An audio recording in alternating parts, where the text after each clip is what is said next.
speaking to you. Yeah. So yeah, what are we talking about today? Because you would have forgotten, and it was your idea. I'm fucking useless. It does not help with memory. Does not help with memory. Okay, go on. You wanted to talk about routines. Oh, which have all gone out the window, ironically, in the last week because of my deadline. So that's really fun. Okay. Well, I've just been talking a lot, so I'm going to shut the fuck up. You talk. All right. Routines. I have a wonderful morning routine, which if I don't have it, I feel completely lost with. However, I think it's common with people with ADHD to love routine and love the idea of routine, and yet sometimes struggle with it because it gets boring and predictable. Yes. Do you have any experiences? First of all, what routines do you stick to religiously? Have you got a routine at all? I do. I have no bedtime routine, which is, I think, the source of a lot of my sleep problems.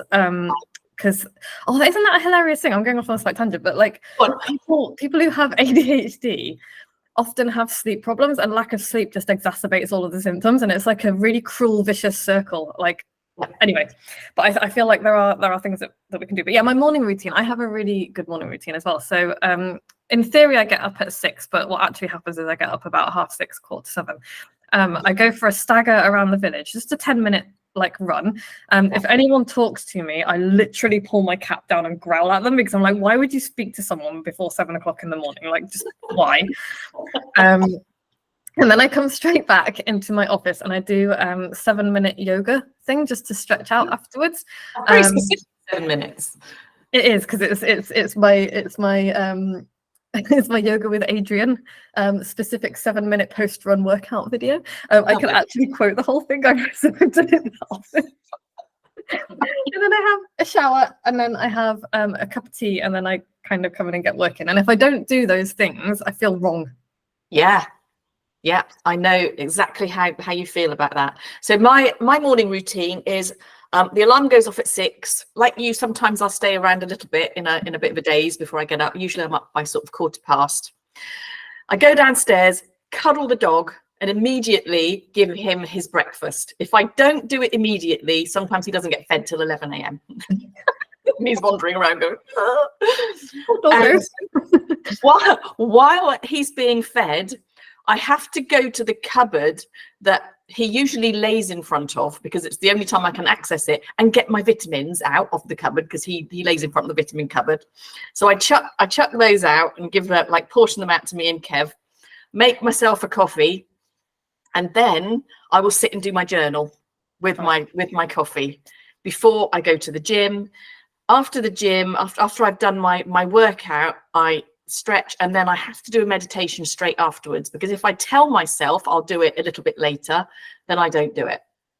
So it's then, and then breakfast, shower, get going, and get in front of my computer to start my day. But if I don't do things in that order, they don't happen. They don't happen. And I think one thing it's true to say of people with ADHD is that sometimes they find routines hard to start, but once they're in them, it's quite hard to get out of them. Yeah, I've found that, and I found that if I'm like on holiday, camping is a particular, because obviously that throws your routine out, and I try and establish a new routine, which I always like feel, oh, that makes me really boring, but actually like I need it, because we were camping in July, and I was just like, oh fuck, I haven't brushed my teeth, because it wasn't in my routine, because it's like I come downstairs, I brush my teeth, then I go for my run, and so if that doesn't happen, and I just forgot, and I was like, oh my God, I'm an absolute minger.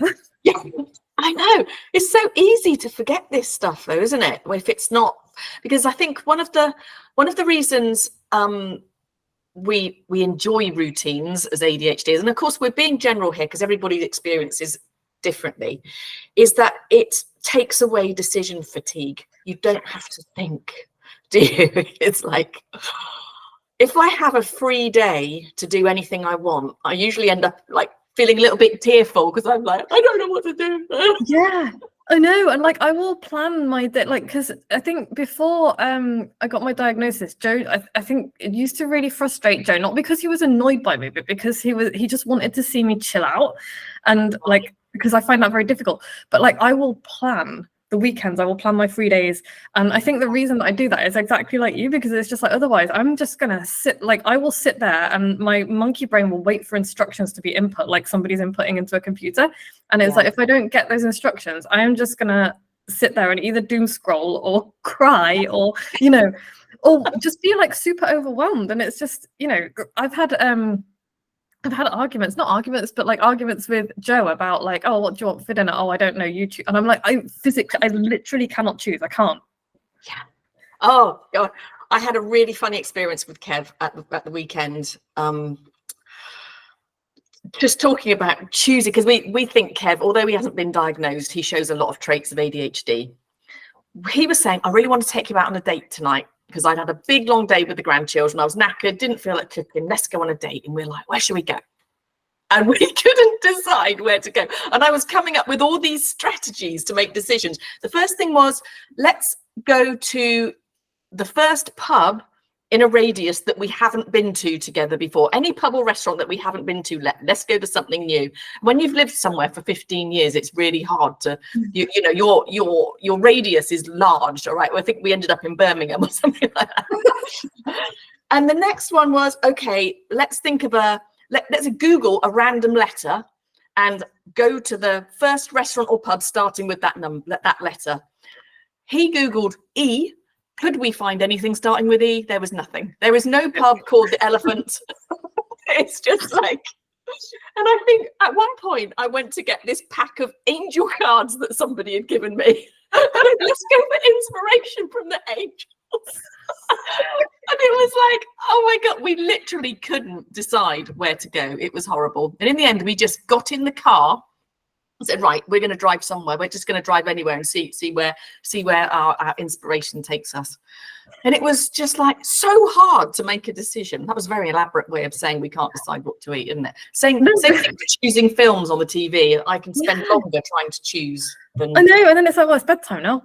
You fall asleep 5 minutes into it. But that decision fatigue is real, isn't it? It is, yeah, it is. It's exhausting, and because like literally everything else is exhausting as well. It's like that on top of it is like, nah, don't want to do that. I just need my little morning routine. I don't need to decide. Like I have the same thing for breakfast every morning. I have leftovers for lunch at lunchtime because we make too much dinner. Like because otherwise, like that was an amazing thing that Joe started doing for me because he does all the cooking, obviously.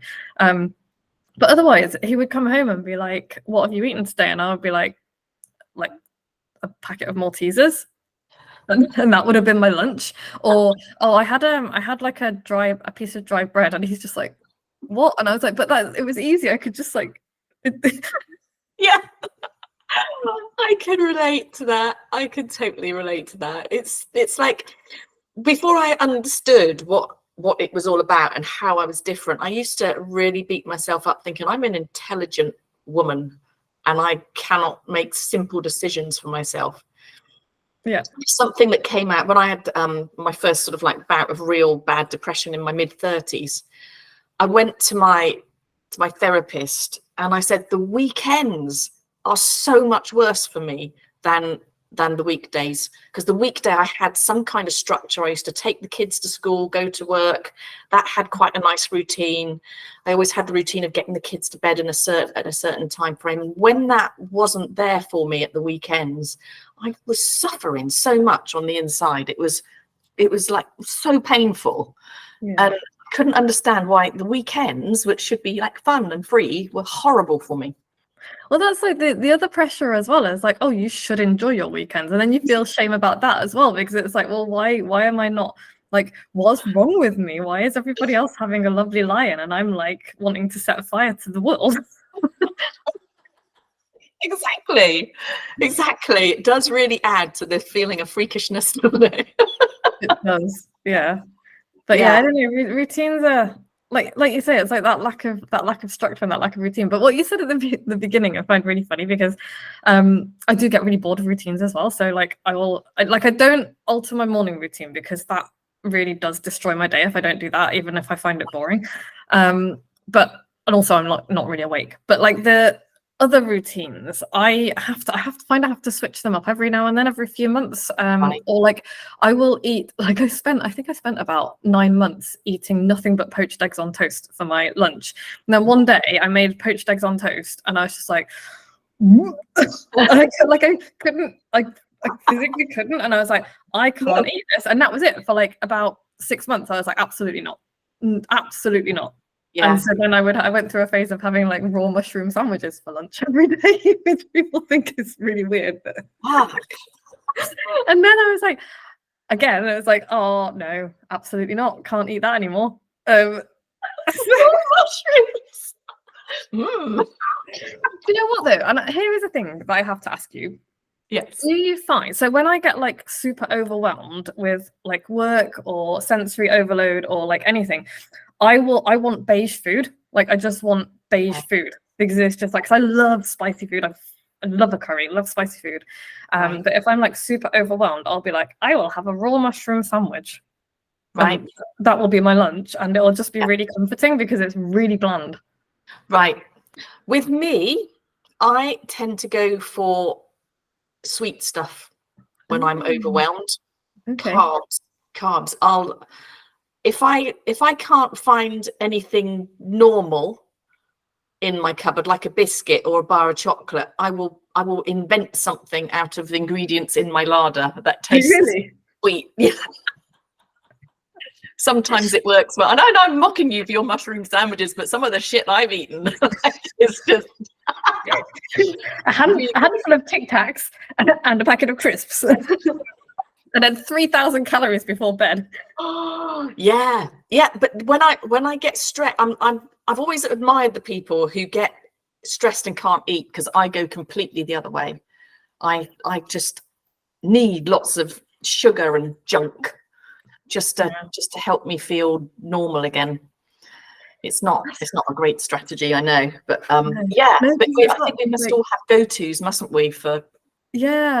I think so, because I think for me it's like the sensory overload thing is just like, no, I don't want to add another thing in, so it needs to be as tasteless as possible. And not even like tasteless, but just really uniform, just like a really kind of a not interesting flavor. And then I get stressed about that because people are like, oh, she's such a fucking white girl. She just wants like the blandest thing on the menu. And I'm like, it's not that actually, because like I really, really love spicy food. It's just that when I'm really overwhelmed, I don't want to add that into the mix as well. That's interesting, because you've got the hyperactive element with your ADHD. Yeah. Yeah, and I'm inattentive.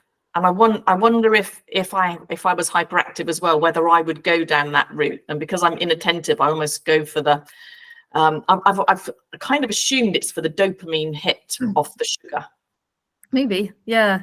I mean, I will overeat sugar as well. Don't get me wrong. There is a packet of there's a box of Maltesers in the living room right now, and I will definitely have eaten them all by the end of today.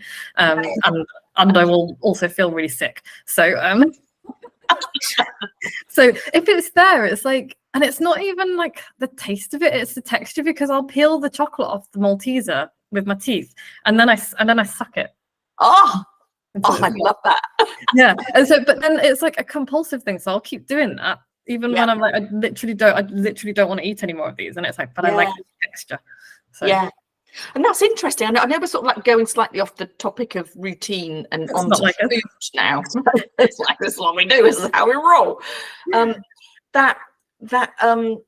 Using food to help change the way you feel.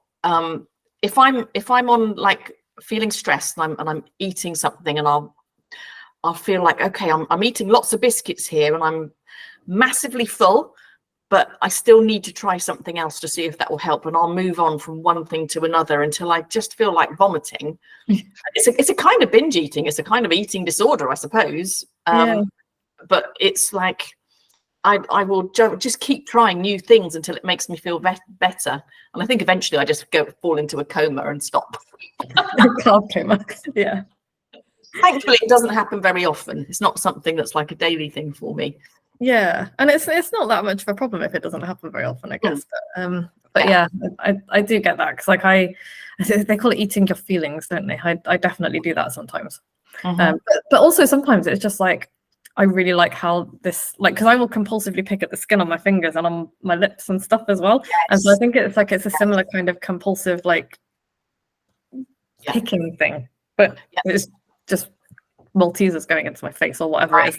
Yeah, I've read about that recently, actually, because I chew my lips a lot, and I'll chew the sides of my fingers, and it's a form of ADHD stimming, apparently. Yeah, because I've always done it, and also like I mess around with like I drive Joe nuts in bed because like my fingers and toes will be like constantly messing with the covers, because if I like stuff running between my fingers and my toes, it's like, again, it's like and I've always done it ever since I was a child, and I've always been like super fidgety, and I didn't realize until a few years ago that it's probably as a stimming thing. But like I think it's really similar to that, and the excoriation it's called, isn't it, when you pulling the skin off and picking? Is it? Yeah, it's called excoriation disorder. And sometimes, I don't know, my lips are okay at the moment, but like sometimes they'll just go really, it's gross, it's embarrassing as well, because like people are like, oh, have you got like herpes or something? And it's just like, no, I haven't. It's just I've literally picked holes in myself. So. Right. Oh, yeah. But I can totally relate to that. It's a horrible. Sometimes I get annoyed with myself by the amount of time I spend chewing my lips. It's just like, stop it. Yeah, and then I'm like, I can't. And Joel will be like, stop it. And I'll be like, and then 2 seconds later, I'll be like, and he's just like, stop it. And I'm like, I need mittens like a toddler. We do. We need scratch mittens. God. So, do you know what? I thought of something. I thought of something really useful to say, and now it's gone again. Does that happen to you a lot? Yes. Yeah. I guess what we need to do is talk a bit more about routine again. Have you got anything more to add about routine? Because if people are sort of like tuned in to hear about that, then I actually have, because like even though I find it really useful, like my morning routine is pretty much like non-negotiable, like yours is, I guess. But like I find myself quite often, and I'll do this if I'm like launching a new product or something, I will make a plan and then I will feel really good about it, and then I will abandon that plan, and that's fine. And it's almost like I don't need the plan to follow, because I actually hate being like bound into a plan that's that tight. But like the making of the plan it works really well for me, and then I'm like, right, now I've got a plan, fuck that plan, I'm going to go over here and do this.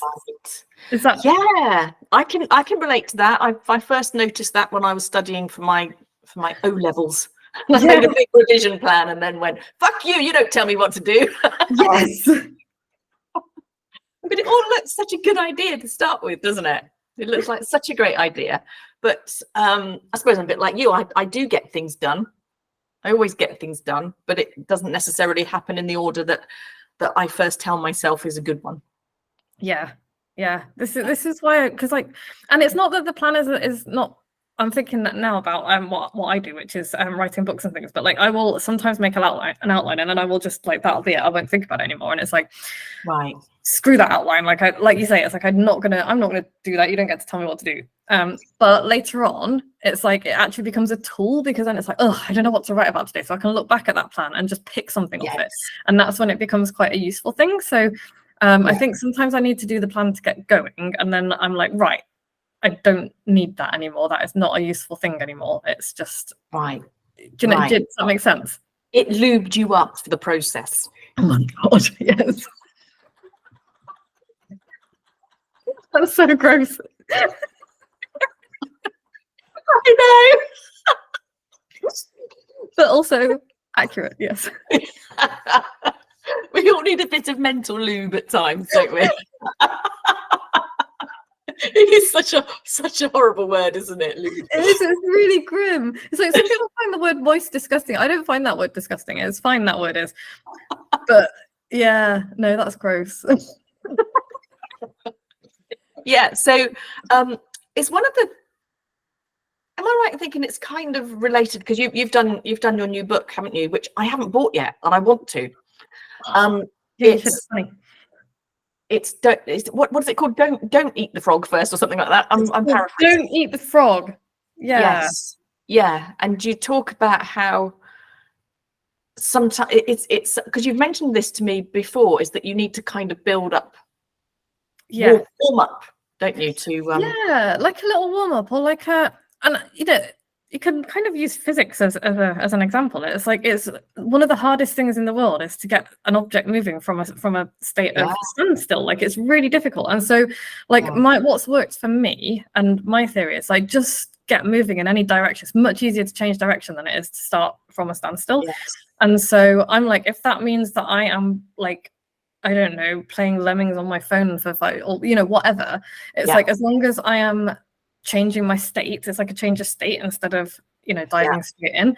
And it's not even like necessarily, I mean, some people, like there's a reason why the advice eat the frog first has done so well. That fucking dude. And it's like, you know what, whatever, that's fine. Like, it works really well for some people. I'm absolutely not sitting here and saying like don't do it, but what I object to is the whole, it's the only way to do things, and if you can't do that, then there's something wrong with you. And that's the way I felt for so many years, because it was just like, well, if you tell me to eat the frog first, I am going to literally sit and cry all day, because I won't be able to do anything at all, because it's like this big massive wall.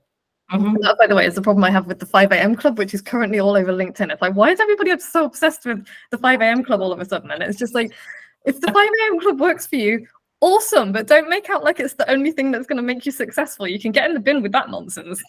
I know, and that's what annoys me about a lot of this kind of self-help stuff, is that it proposes a method that if you don't use it, you're either stupid or incapable of being a proper human, isn't it? It's like, it's you have to find something that works really, really well for you, don't you? Exactly. One of the things I found about my morning routine is that I didn't suddenly have a good morning routine. It built up slowly over time, and I've gradually bolted things onto it.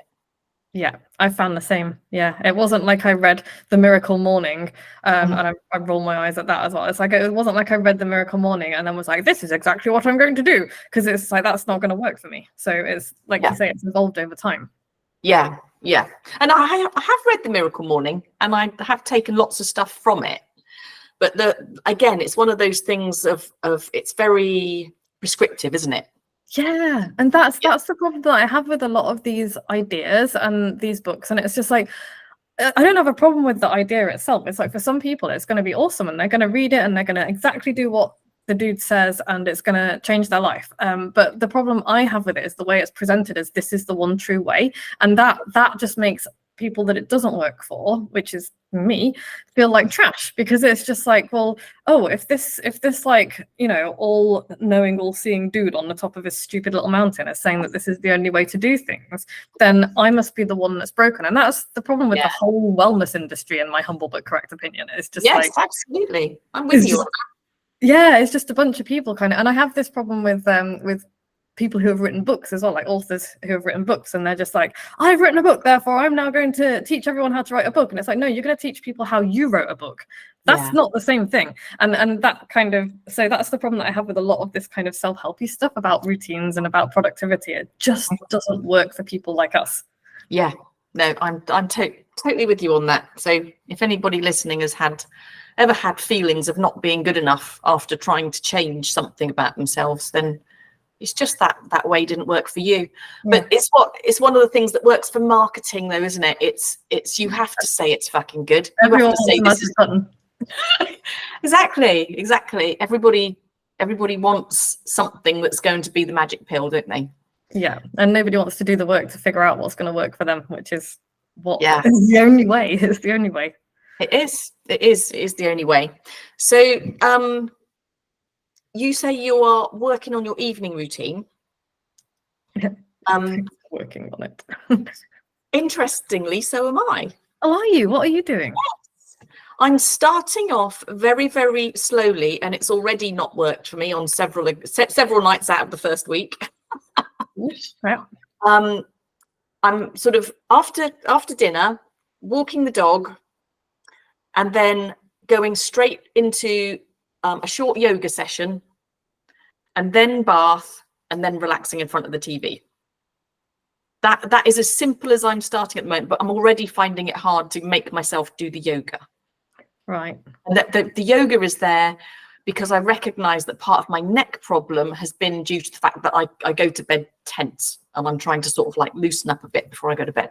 Did you move the yoga into bed? Could it be bed yoga? That might get Kev excited. What? Tell him he's not allowed to come into the bedroom until you're done. It could be bed yoga. Oh, do you do bed yoga?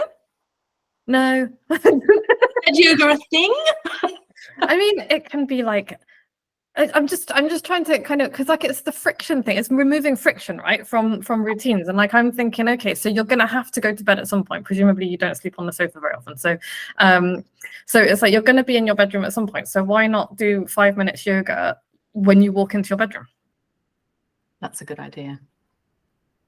That's yeah. I think I'm trying to, because the friction is getting out of my clothes, putting on something that's more bendy, and going out, crossing the path to my gym, which I know is fucking lazy, isn't it? I don't even have to get in my car to go to a yoga class.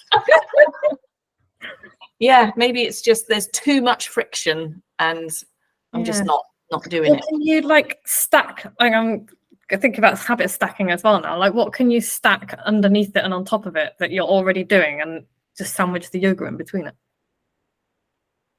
Like you say, I'm definitely always going to bed. Yeah.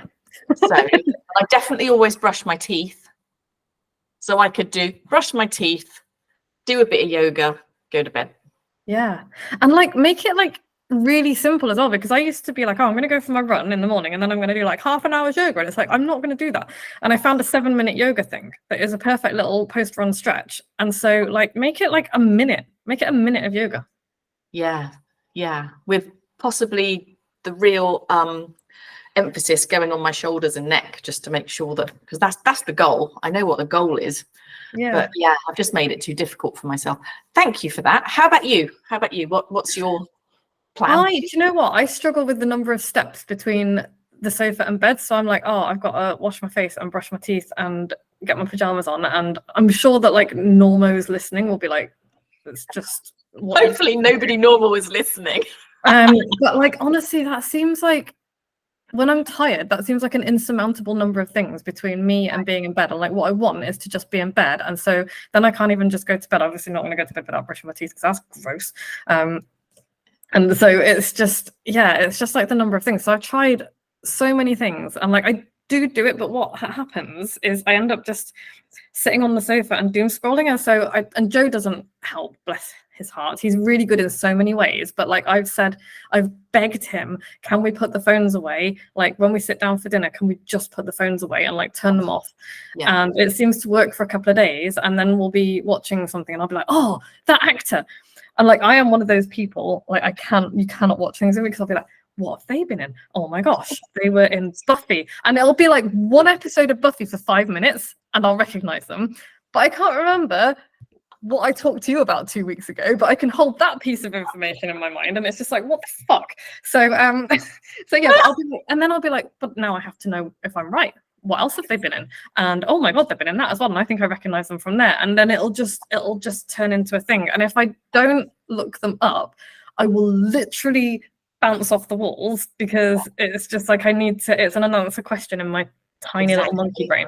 Exactly. And so I don't really know like what to do about that. So I would like my evening routine, because I'm quite often out like teaching pole or trapeze or something. I get back quite late, so Joe will be cooking, I'll have a shower, we'll have dinner, we'll watch something, and then in theory we'll go to bed. But what actually happens is, until I feel like crying, because I'm sitting there and what I'm actually doing in my head is screaming like, get up, go to bed. But what's happening is I can't do it. I can't get off the sofa because there's too many things to do. Right. Okay. So what have you tried? Crying. Temper tantrums. No, I've tried alarms on my watch. So like my alarm will be brush your teeth. And so it's like I can go and brush my teeth like straight after dinner. So I've tried doing that. Actually, that's a good idea, because I always take the dishes out, because Joe does all the cooking. Yeah. So I take the dishes out. And I could be like, instead of just taking the dishes out, I could walk to the bathroom, brush my teeth, and then I've done that. Yeah. Yeah. Give that a go while you've still got energy and inclination. Yeah, because I'm standing up energy anyway, and then I don't have to think, oh, I need to get off the sofa, but I can't just go to bed. I have to go and brush my damn teeth first. Right. So you literally want to have nothing to do between getting off the sofa. You just want to just slide straight into bed. That's it. Yeah, I just want to walk up the stairs and get into bed. Yeah. Yeah. Perfect. Maybe stop for a wee on the way. That's fine, because I don't want to, piss myself. Yeah. Just treat your teeth as the final dishes to wash.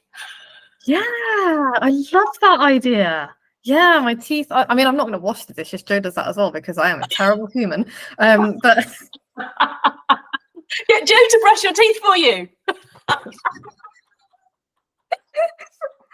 Oh my god.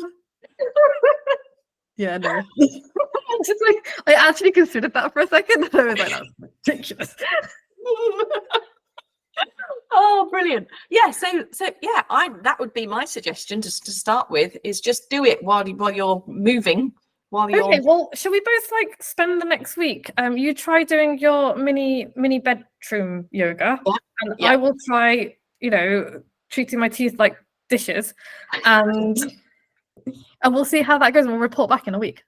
Brilliant. Let's do that.